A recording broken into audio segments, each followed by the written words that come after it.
On verra combien de personnes vont répondre. Mais ce que je constate, j'ai vu le meeting donc, de Picasso et de Diaoufoué à Yopougon, à la place Las Vegas. Bon, c'était pas un fou de guerre.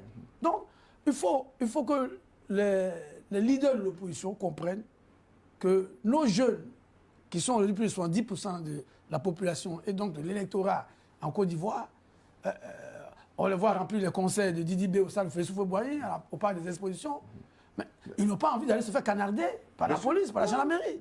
Ils veulent autre chose, surtout qu'aujourd'hui, ils peuvent se déplacer, ils peuvent parcourir Abidjan en quelques minutes avec toutes les infrastructures routières qui se font. Ils voient que le pays progresse, il y a des enjeux. Ils voient aussi à côté de les jeunes qui entreprennent. Donc beaucoup de choses ont évolué. On n'est plus en situation de crise comme l'était en 2010. Les gens ont compris.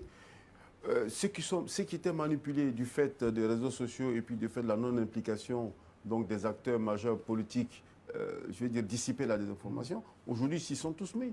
Avant, avec les réseaux sociaux, on envoyait dans un village, bon, les gens ne s'en occupaient pas. Parce qu'effectivement, les gens ont été surpris.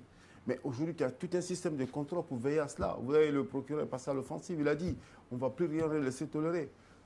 Alors, quand tu prends les différentes marches de l'opposition, tout est soldé par un échec. Le meeting à Figueroa, c'était un échec. Le meeting à Port-Bouin avec Gbagbo lui-même en présence, c'était un échec encore. Quand on se réunit dans un enclos à peine de 1 hectare et qu'on ne peut pas le remplir, c'est un échec pour un parti dit de l'opposition, comme avec Laurent Gbagbo, avec le PDCI, etc., avec Blé Goudé comme chef d'orchestre et autres, et puis vous ne pouvez pas remplir Figaro. Mais il y a un problème. Ça veut dire que les gens n'adhèrent plus à votre idéologie.